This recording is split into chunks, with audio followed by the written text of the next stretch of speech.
Welcome to Burn the Ship. This is the podcast where we connect entrepreneurs with professionals that can help you go all in on your business.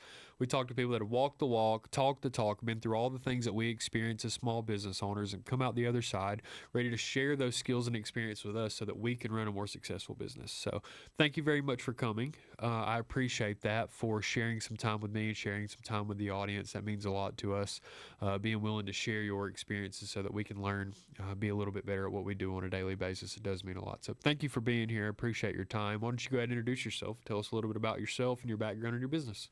Sure. Thank you. So my name is Rich Shinnick. I'm the CEO and founder of Touchstone Security.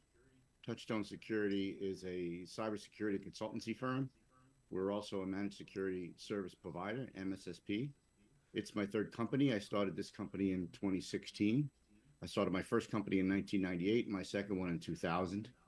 I started in technology and in cybersecurity back in the 80s when I joined the Air Force, and I worked for the NSA and have been doing it ever since, mostly on Wall Street and Madison Avenue, but then also with my own companies. I moved to Jersey, and so I'm a Jersey-based business. I also live in Jersey. I have a wife, four children that are all grown up and college grads, and I'm glad to be here. Yeah, thank you. So go back chronologically for me, right? Because you said you started in the cybersecurity space, being in the Air Force, and this is your third company. Walk me through the iterations of those companies and how you kind of landed on what you're doing now, and where your sweet spot is for what the service that Touchstone provides. Sure. So this could take a while, so I'll try to be brief. When I was 19, I had my first job downtown, and I worked for a law firm, and I worked in the data room. That data center, that data processing room was split in half. One half on the right were typists with actual typewriters, and the other half were word processing folks who would take the typed data. I would take the typed data and run it through an OCR, optical character recognition machine, that would then in turn be stored on a mainframe, and these green screen terminals would be used to word process these legal documents. It was a law firm. So that's when I first really got exposed to computers. And the first PC with a hard drive came out. And you may be shocked to hear this, but it was 5 megabytes. Now, if you Yeah, know the that's size of nice. storage, and you're talking gigabytes and terabytes and petabytes and so on, that's the beginnings of my foray into technology. The Air Force, I was an airborne German cryptologic linguist, a mouthful. But basically, what I did was I collected intelligence on a plane for the Air Force when East Germany was part of the Warsaw Pact. Of course, the wall came down in '89. I got out a few months early in my stint in the Air Force, but I had been exposed in the Air Force to computers because we were highly computerized. We were running fiber optic networks back in the 80s in the Air Force because of the sensitivity of the work that I did. And I got exposed to the intelligence community at that point, right? Being in intelligence collection and so on. Fast forward a little bit. So I worked for a few other companies. I worked for the Hospital for Special Surgery for 5 years in Manhattan. I ran their IT department and their mainframes and their networking. And then I worked for a systems integrator on Wall Street during the dot-com times, so late 90s. Did a lot of large enterprise level migrations and build outs. I did the first online discount brokerage, successful online discount brokerage architecture and implementation, a company called National Discount Brokers. You may have recalled NDB, and a variety of other large projects. And during that time, I had a friend of mine who I knew from college and from my youth who said, Rich, I have this company I'm working for, and I need some help. And could you help me on the side? And I had a full-time job at the time. I wasn't an entrepreneur, and I was on Wall Street. And at this time, I had a wife, two children at this point. And I said, well, I don't know if they'll let me do that, but let me ask. And I approached my company, and they said, if you want to do that labor, as long as you don't lower your amount of effort with us. And I said, also, they need to purchase product. So if they purchase the product through you, it's sort of a win-win, and that's how I got started. So it was sort of like forced on me, right? Now, Right. I have always been an entrepreneur. My first job, I was like 9 years old.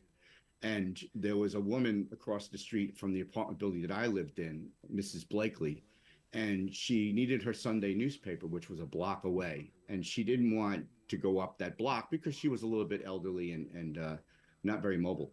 So my mother used to look out the window and allow me to walk one block across Broadway, purchase the newspaper, and come back. And I got $5 for that.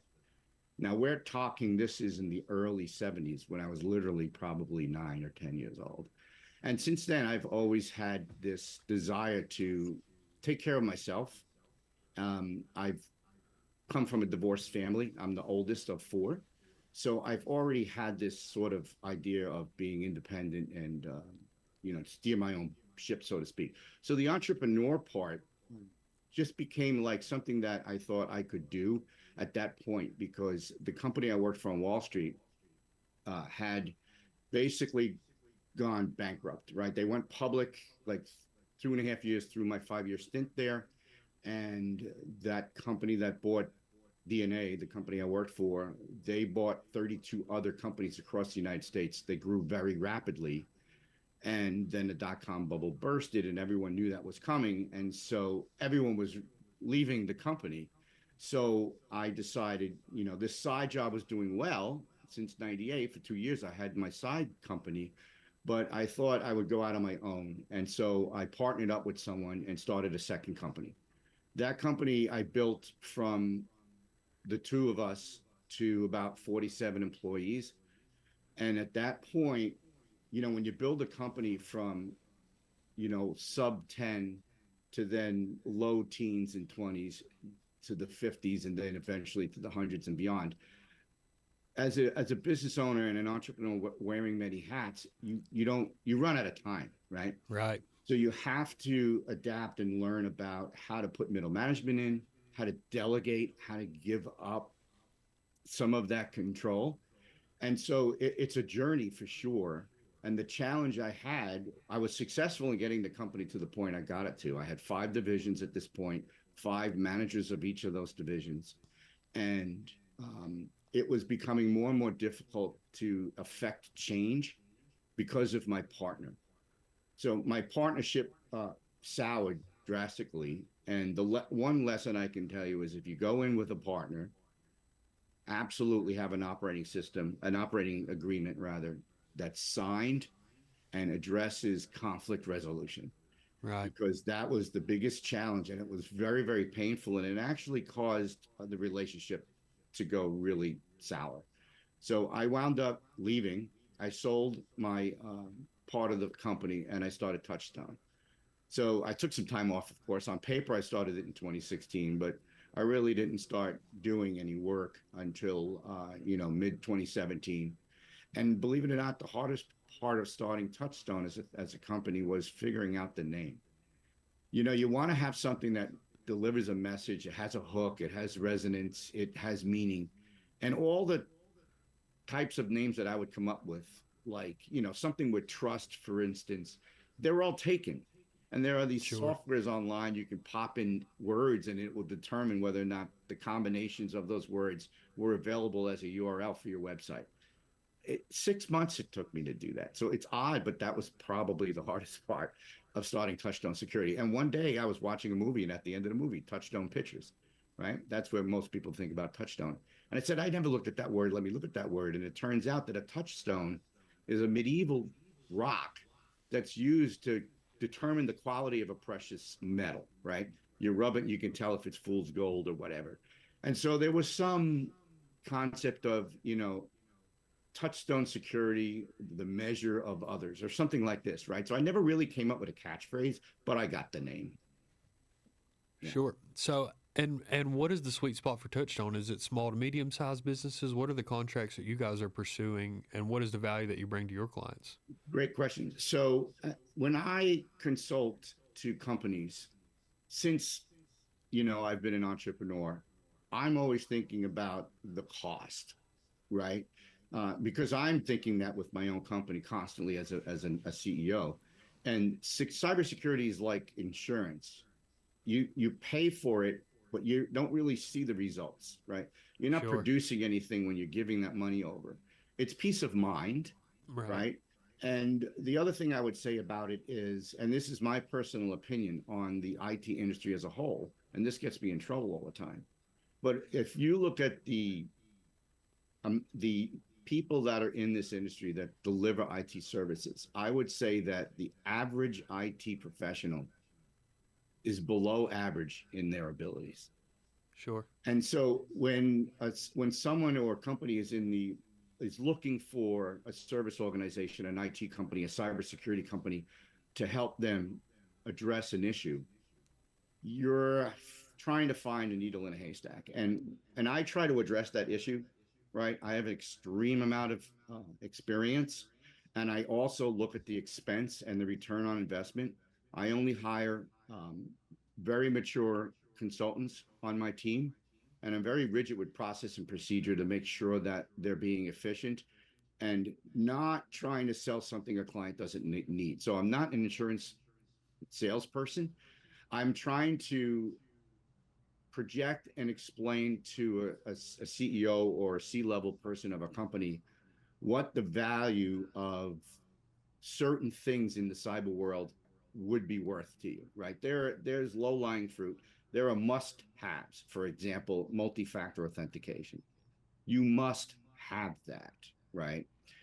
You must have least privilege, practice least privilege.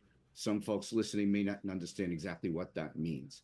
But in essence, if your job is to add and remove users from a software system, then you should not be able to do that when you're logged into your computer reading your email, right? You should have a separate account for that. And no one else in the company, except for maybe you or a person designated as that person who does this, and one other person as a backup, should have the right to do that. They should have not have those rights. A lot of the cybersecurity standards have a measure, right? How many people have administrator rights in the company? That number is supposed to be less than 5 on average. I go into companies all the time. Everybody in the company can install software on their computer. Right. Should not be that way, right? And it's a very simple, obvious thing that most companies don't do. So there are things like that, and that doesn't cost you anything. It just change. It's a behavior change, right? Right. There are things you should also be doing that cost, right? And there are different ways of going about it. So when I approach a client, my value is I'm going to work with you.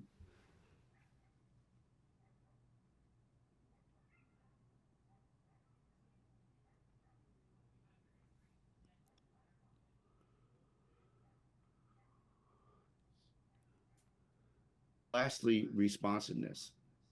It's like very easy to get me. It's to me, it's extremely difficult to manage, but I do put a lot of process and procedure in place. But if you really need me, you can get me. And when you need something from my company, such as a ransomware event, which is a big part of a service offering that we have, we're very responsive in being able to get to you within an hour of an event and put a team together within a day and actually start to recover your environment, as an example, right? What are to share with me an anecdote of that, right? Because I think that entrepreneurs, for the most part, I think they don't think they're the one at risk, right? Like the average person that I talk to from a payments perspective doesn't think they are the business owner that is being targeted from a malicious perspective from what is happening online. So, can you share with me just a quick anecdote or a story of an entrepreneur that you were connected with that didn't understand that liability until XYZ happened, and then here was the steps to remediate something like that? Absolutely. So every ransomware event that we service deals with the owner of the company, right? Um, Most of the events that we've been brought in on, the entire company is not functional. And the reason why they're not functional is because none of the computers are working. They Right. cannot log into the computer won't even boot. All their backups are corrupted. They can't even rebuild because the backups where the data is gone. Uh, A lot of times their email is compromised as well, particularly if it's not in 365 or Google, but it's on an online, on-premise Exchange server, for instance. Right. And so they have X amount of employees who come in that morning, can't log into their computer, so they're standing around in the pantry drinking coffee, Right. right? The phone system could be down as well, right? So that's the first part. That's a sickening feeling. Every business owner that I've spoken to who has faced this and goes through the trial and tribulation of recovery loses sleep, feels ill. It's that serious of a feeling. It's like, a car falling over a bridge and landing in water and slowly sinking, and no one knows you're there. It's just a terrible, terrible place to be. And so I coach them through coming out of that. So how does one prevent that from happening, right? You don't know. You don't know how much is enough. You don't know what you don't know. So the ideal approach to this would be a simple audit, right? Have someone who's in cyber, not your IT company, and not MSPs that purport to do security, because they all need to do that today to be competitive, but they're IT companies. They're not cyber companies, right? They need to adapt, but they're not pure cyber companies, and they're certainly not in the industry of auditing security posture. And then you also want to have this concept of a Chinese wall. It comes from the banking industry, right? Where you keep the person who's running the controls from the auditor who's checking to see that they're running it properly. Right. Those two parties should not be the same. And Sure. so an audit is a great way to start, to be able to understand what your IT company or your IT department is doing for you, and whether they're doing things in a proper manner and or effective manner, right? There are technologies now that make the risk of hacking a lot less. It's not Sure. foolproof, right? You always hear it in the even like CrowdStrike. I mean, it's not foolproof, but there are low-lying fruits, and the ransomware threat actors that are out there are in it purely for money, otherwise known as Bitcoin in their world, right? And so they're looking for companies that can pay them. So they'll get into your environment and they won't let you know that they're in, because they know how to circumvent a lot of security Right. controls. And I can tell you stories about companies that had amazing security and didn't even know. They found out because the FBI knocked on their door to tell them, because they were a very prestigious organization. So it happens. But what they're doing is they're trying to assess the amount of money that you can afford without going out of business. That's what they're doing. And then they'll send you a ransomware note on one of the computers. They'll let one computer function, and they'll brick the rest of the computers in the environment, which means they'll make those computers so that you can't use them. And then you have to contact them. And that's what that ransomware note does. It tells you how to contact them. And they give you ultimatums. You have 24 hours to respond, these sorts of things. And they may or may not put a monetary demand in there. We want $1 million. We want 5 million, 10 million, whatever it might be. And that's when you find out that you've been hacked. And that's when the crisis starts and the lost sleep and everything else occurs. And that's when I get called. So don't get there. How do I not get there? Is get an audit to make The sure that proactive stuff. the bulk of how these threat actors are getting in and the techniques they're using and what they're exploiting is not in your environment.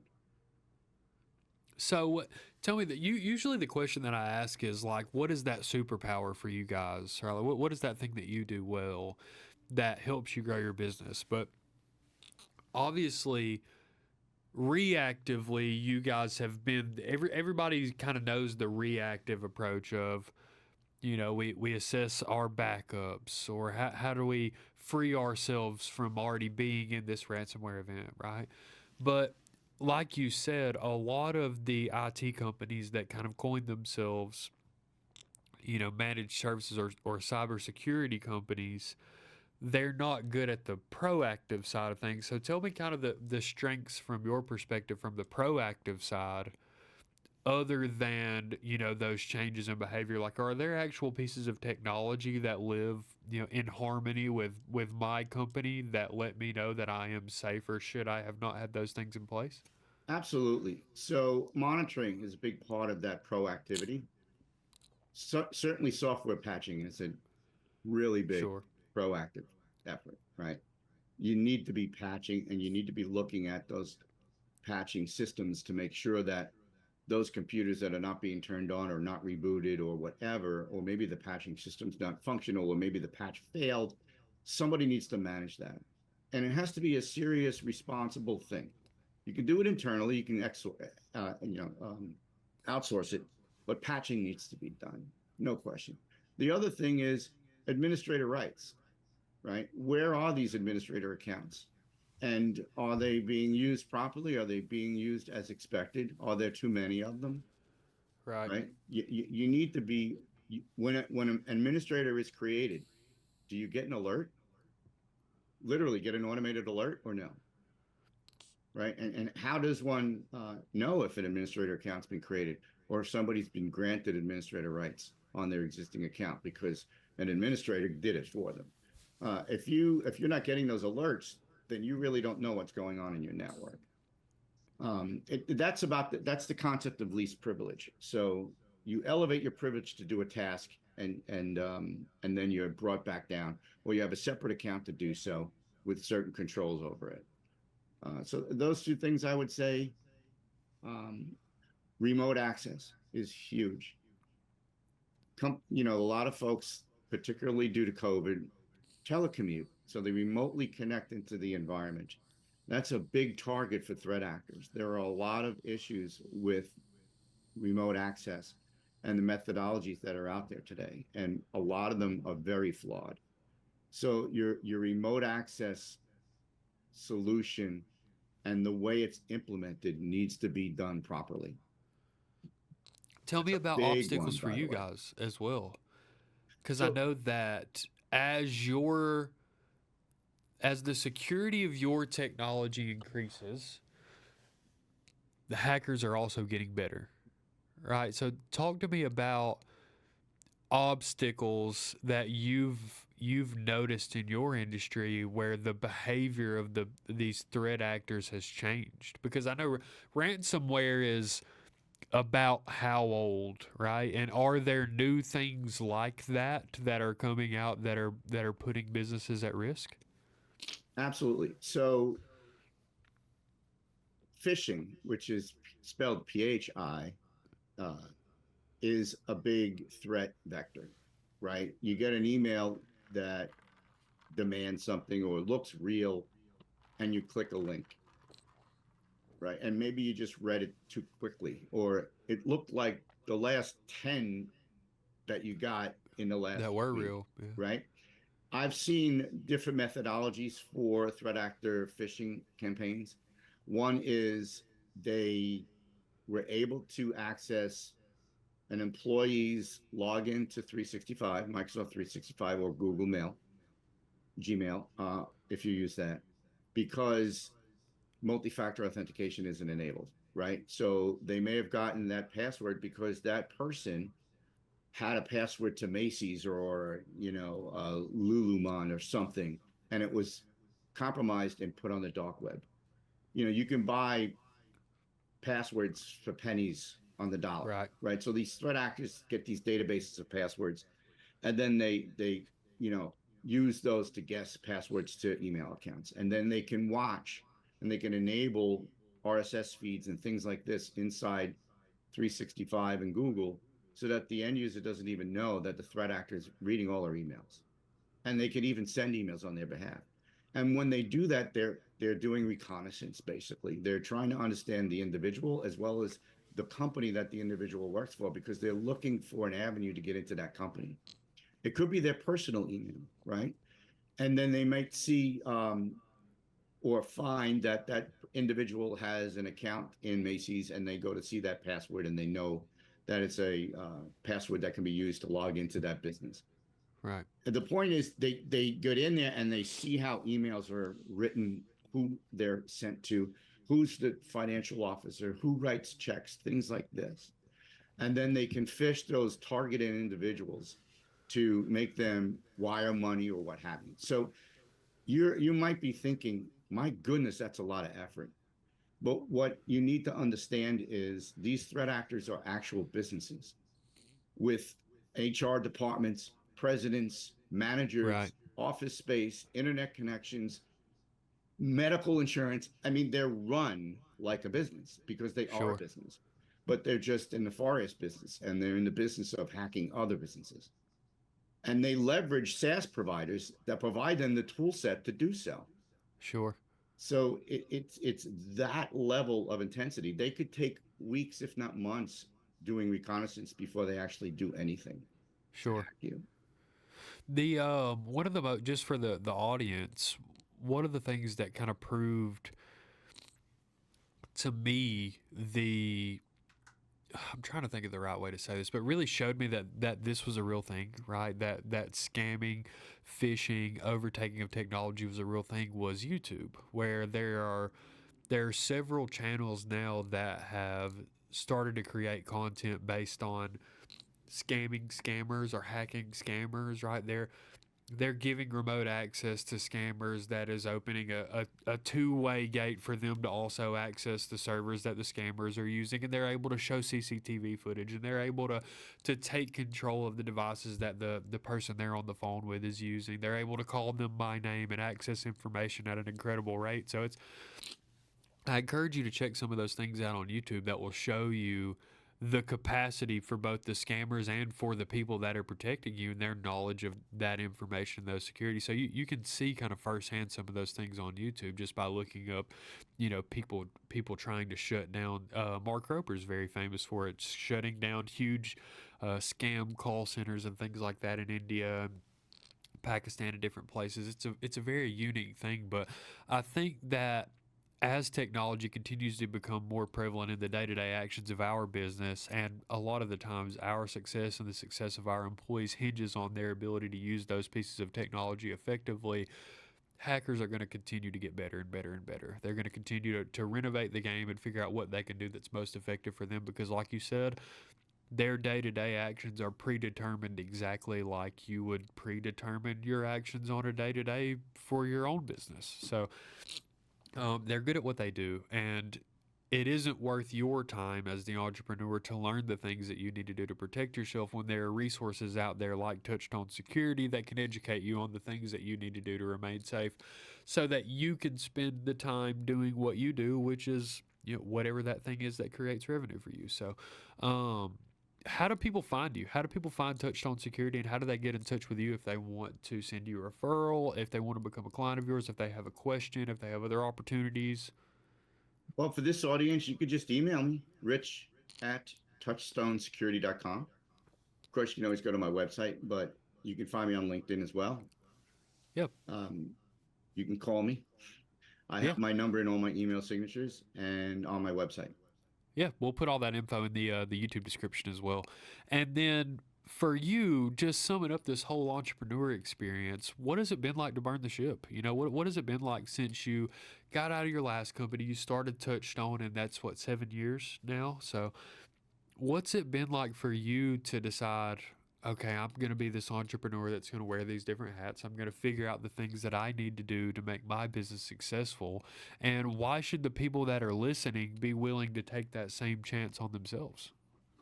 So one time in my life, I was able to say I sat down Monday morning in front of my desk and had nothing to do. Otherwise, I've always had so many things to do. My to-do list is out of control. Right. And that was in the second week or third week of January 2016.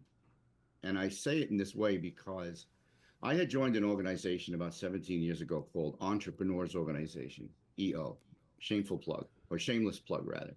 I love the organization. I'm still a member. And one of the things that they talk about is this concept of working on your business, not in your business. As an Oh, yeah. entrepreneur, that for me resonated. And it was an argument between my partner and I as well, right? He thought that I should be billing sufficiently enough to cover my salary. And I thought that to grow a business, I can't be working in it. I need to be working on it. And there's this distinct difference. And it's very hard to take those hats off and give them to someone else and let someone else run with it, right? Because that's what you do as an entrepreneur when you have a startup. And so that Monday morning, I felt amazing. And I realized that the effort to get there took me 5 years at that point, but Right. it was a lot of things. And so when I started Touchstone, that's all I could think about. And I still think about it today. When can I get to the point where I can sit down at my desk and have nothing to do? And so I focus on that. And part of that, a big part of that is being able to be big enough that you can delegate that stuff, right? Sure. You encourage your employees to have ownership. You have process and procedure, right? If you want the accounting to be done a certain way, or if it's a complex workflow that you're the only one that can do it, right? That's what you always say. Oh, I'll do it because I'm the only one that can do it right.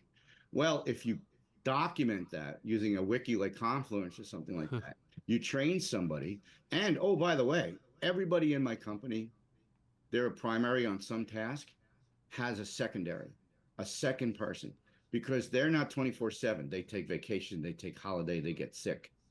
I literally want to work on it, not in it. And in order to not work in it, I have to have that covered as well. So everything I do in the company as a startup when I started in 2016 was done by me. Eventually, as I grew, certain things began to become someone else's responsibility, and someone else did it for me. Now, of course, they come to me every so often when there's something really complex or maybe serious and they're a little hesitant about the decision.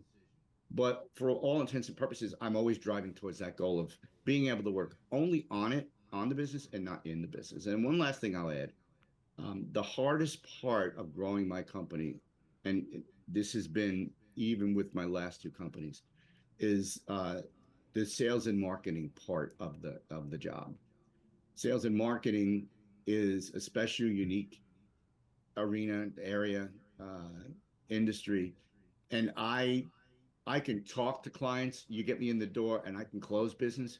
But to build a pipeline, to have that hook, so to speak, on your website and in your elevator pitch, these sorts of things, Sure. picking up the phone constantly, I just don't enjoy those things. And so Right. if you can lick that or partner with someone who knows that really well, that also will accelerate the growth of your company. Yeah, for sure. And it's a learning thing for everyone. Everyone's industry is a little different. Everyone's journey is a little bit different. And we summarize it kind of the same way. And I'm sure the audience is sick of hearing me say this, but if you work really hard and you put the health of your customers first, right? You're very focused on bringing value to your customers in a way that's different than your competition, and you put that message out there as often and frequently as possible, you can do some really, really cool things in the business world. And with that comes risk, right? In that comes the need to share that responsibility with other people and continue to learn as much as you can about how to manage people in an effective way that's going to get you where your company deserves to be. So I think where you're at is really, really cool. I think that 7 years in, still having that drive to audit your own business and understand what you can do better to get you where you want to go is a really, really healthy way to look at things. And I hope that you can find a way for us to be valuable to your organization or auxiliary organizations to you, because we're kind of the same way. Um, from a payments perspective, we want to be the vehicle that gets you to the most efficient and effective way to run your business as possible. And I think that cybersecurity is a lot like those things. So please reach out to Rich. Please reach out to Touchstone Security if there's any valuable value that I can be to you guys that are listening, or Rich as well. I think I speak for us both when saying that we want to be there for you guys. It's really been my whole career is trying to find a way to um, kind of unlock that next level for entrepreneurs. So this has been a really cool conversation. And I just appreciate your mindset overall is just bringing value and putting those processes and systems in place where you can provide something that's very, very consistent for the people that you work with. So we'll edit this video. We'll put this podcast out sometime in a couple of weeks. We've got kind of a backlog right now because we've all kind of gone on vacation into the summer and stuff like that. But I really did enjoy the conversation. I look forward to being in your network and finding ways to stay in touch. So thank you Awesome. for the time. This has been Likewise. Burn the Ship, and we'll talk to you guys again soon. All right. Take care.